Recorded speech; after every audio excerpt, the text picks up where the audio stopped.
Man's body recovered after Portland River trip ends in tragedy.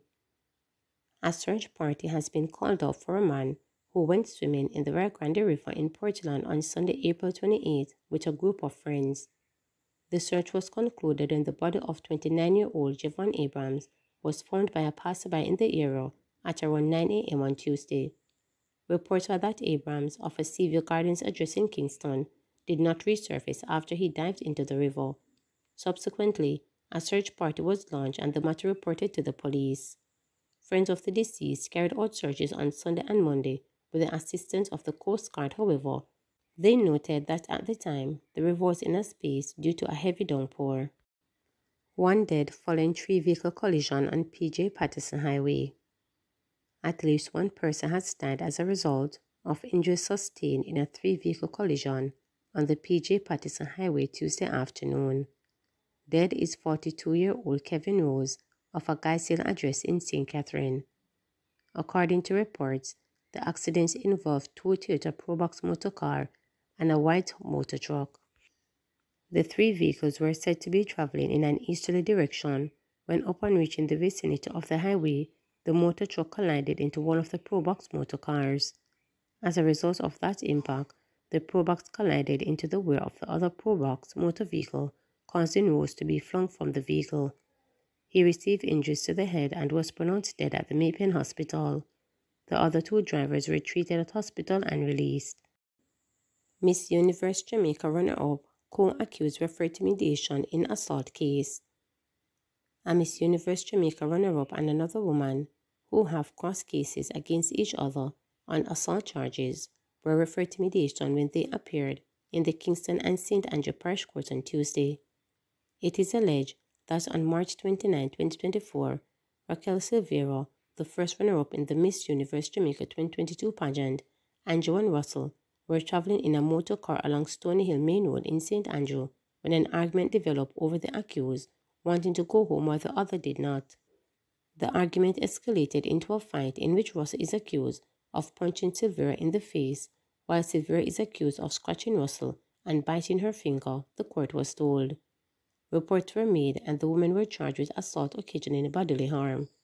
Presiding Judge Carlo Mason, after hearing the details of the case, asked the women if they were open to mediation, to which they responded in the affirmative. Silveira and Russell are set to return to court June 28, 2024. PNP Do Falls pleads guilty to Integrity Commission charge. Former People's National Party PNP Member of Parliament for Westmoreland Central Do Falls on Tuesday pled guilty to breaching the country's Integrity Commission IC Act in Halfway Tree Parish Court.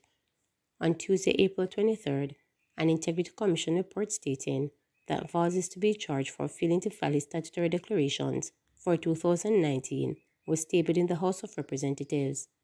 According to the Commission, Falls had filed his statutory declaration for 2019 on March 30, 2020, in keeping with his obligation as a legislator.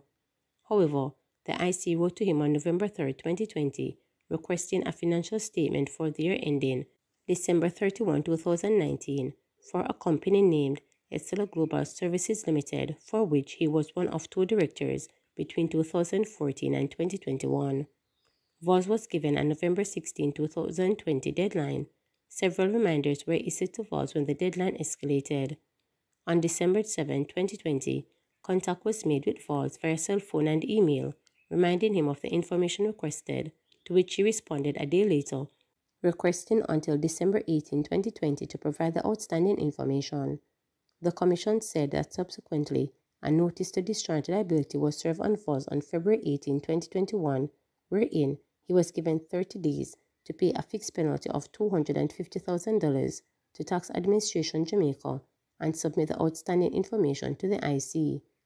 Checks were made with the information, and Complaints Division revealed that on March 5, 2021, prior to the expiration of the notice to discharge liability, Mr. Voss provided the requested information, the IC stated.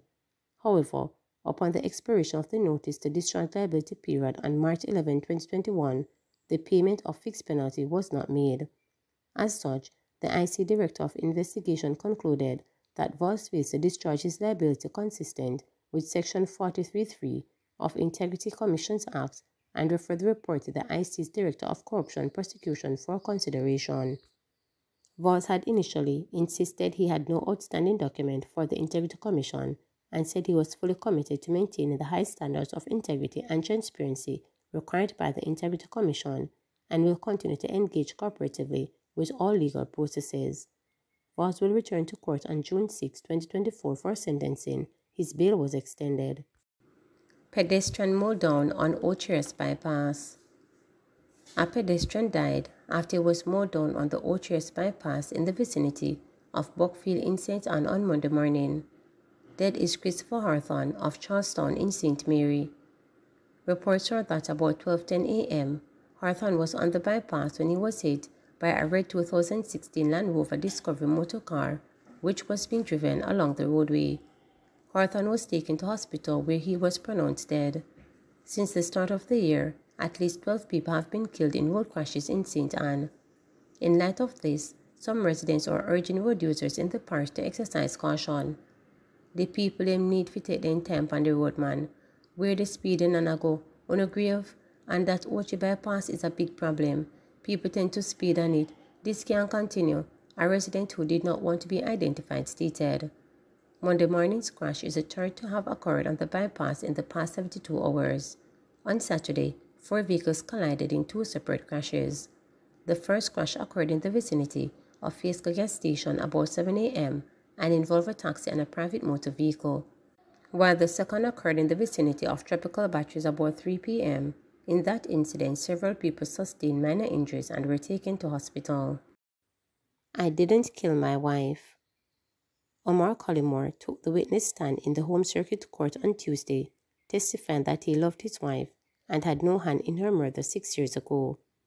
Kmore, who is on trial for the January 2, 2018 murder of Simone Campbell Kmore and taxi operator Winston Walters, also insisted that he had no knowledge of the value of 2 insurance policies taken out by his wife and that he only remembered meeting with an insurance agent from Sajukor to sign documents in relation to his policy.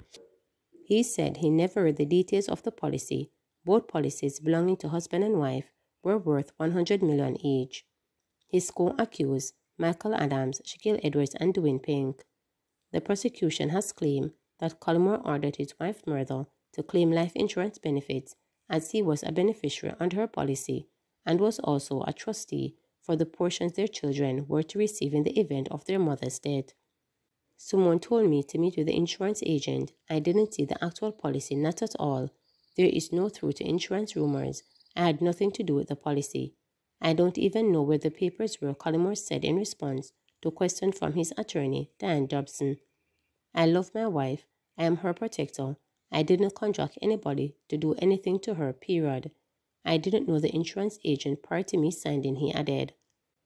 On the further examination from Dobson, Coleman told the jury that a contractor on a house development project that was a partnership between himself and his wife had issued threats due to the business disagreement. He was a contractor on our construction project. The relationship between he and I was not good at all. He was shishy. He was short-cutting the material and the process, Kmore said, explaining that they would often be in arguments. He threatened Simone for sure. Simone and I had been a conversation about him. In one conversation, she said she was threatening her about money that was owed, he told the court. During cross-examination, prosecutor Martin Swaby tried to pull from Kmore the reason cell phone records show that communicated with Adams and the alleged contractor in Campbell Kmore's murder more than he communicated with his wife. You said that in 2017, Michael Adams was introduced to you by a woman, Martin Swaby asked Kmore.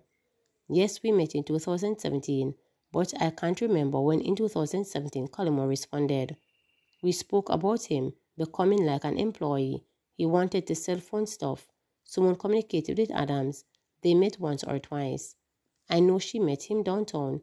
She dropped off a few phones for me to him. Kmore said that Adams would collect goods from them worth up to $60,000 at times. I would describe him as someone who purchased goods from us under consignment, he noted. Please remember to subscribe, like, share, and click the notification bell for daily updates.